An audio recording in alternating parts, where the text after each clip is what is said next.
Hi, my name is Andrew Koh and I'm the head of Singapore Operations Group here in Canon Singapore. And I'm glad to be back in Singapore after nearly 9 years because I was in Canon India for about 3 years, followed by Malaysia for 5.5 years.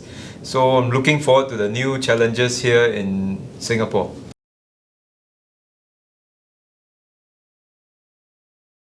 I think we have interesting times ahead because things are returning back to normal, and what that means is that we are going to see more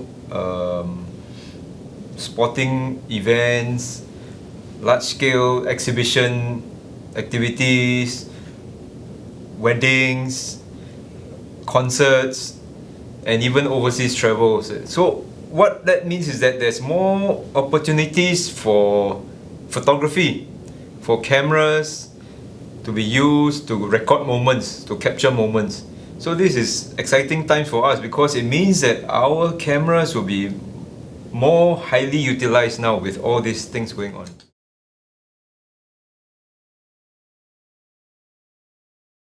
Okay, so there's a personal level and there's a business level. On a personal level, of course, I'm excited that F1 is going to be back. So for sure, I'm going to be involved in some way. I think on the business level, if you look at the photographers, the accredited photographers, F1 photographers, my estimate is that about 70% of them are using Canon cameras. And that's because our Canon cameras are built for high-speed capture, and they are robust enough, to get around there within the circuit too. So we're excited, and I'm sure for a lot of enthusiasts, they'll be excited, they'll be interested to bring in their cameras too to capture the moment on the track. My advice is bring a DSLR or a mirrorless camera because the smartphones will not be fast enough to capture the action on the track.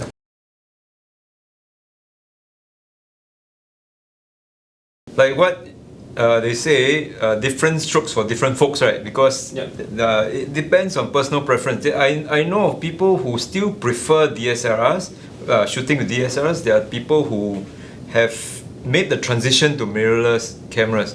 So I guess it all boils down to what you prefer. And I think Canon, as a worldwide leader in photography, we will continue to listen to what customers' needs, what they prefer, and keep our ears close to the ground. And as long as there's demand for whether DSLR or mirrorless, we will continue to produce and meet their needs.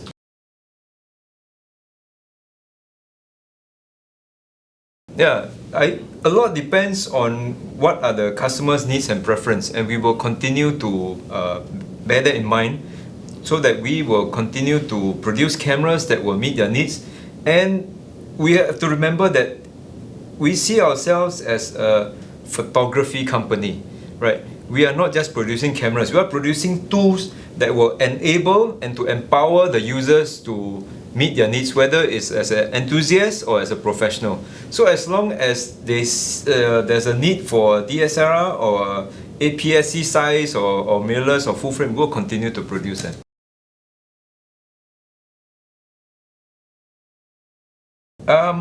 When we started introducing the EOS R camera, it is not just a camera on its own, it is a whole system. So when we talk about the R series, it is a whole ecosystem of body, of the lens, of adapters and everything else that goes with it. So as you can see, we have been, since the first introduction of the R, we have been gradually expanding, in terms of bodies and in terms of the lenses available to all the users. So you can expect that we will continue to grow this. And already a lot of users have seen the benefits of using the R system, with the flexibility of the range of the lens available, with lighter bodies and things like this. So yeah, that's something that all of us can look forward to.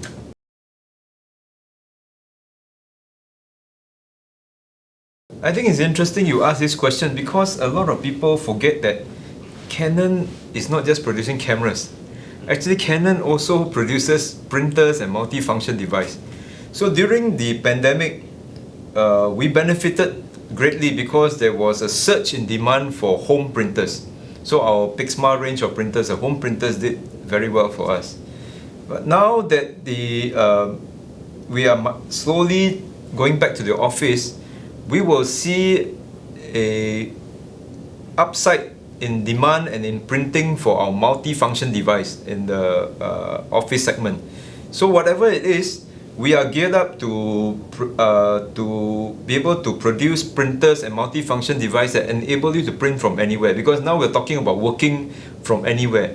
Our printers and MFDs are also enabled to print from anywhere, whether it's from home or from office or even from the cloud.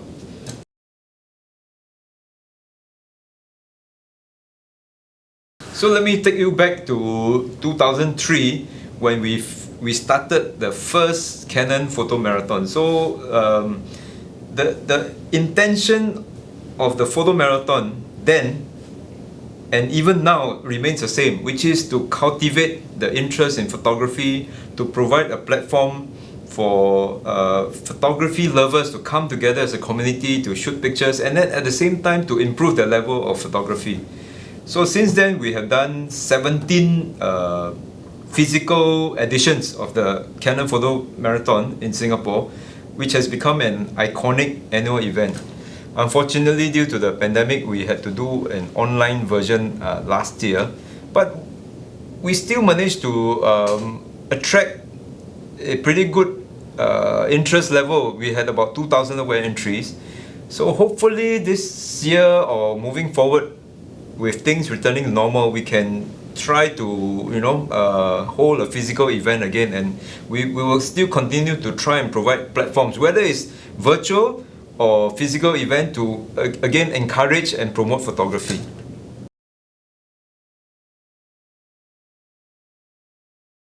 We must credit smartphones for popularizing photography, right? Because with smartphones now, photography is being made more accessible to the masses. So that's why at Canon we don't see that as a zero-sum game. We position ourselves not just as a camera maker, but we are in the photography business. So as long as people are taking pictures or shooting videos, whether with a smartphone or with a camera, it's good for us, And the more you shoot on the smartphones, you realize there will be certain shortcomings, there will be certain limitations what you can do. Then they will consider looking to upgrade to a dedicated camera, whether for still photography or for video needs. So as it is, we see that as a very vibrant ecosystem now for photography, and we hope that it will continue to complement each other, and we will continue to thrive in this new environment.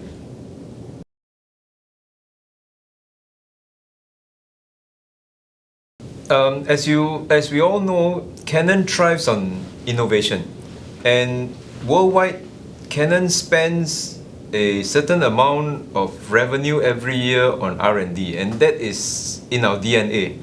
And because of that, we are always coming up with new innovative products and technologies. So one example now, this is the recently released EOS R5C with a VR lens, or what we call a dual fisheye lens, and this is the first in the world, right? And that is another example of Canon innovation and technology that is going to enable people to do more with the equipment that they have.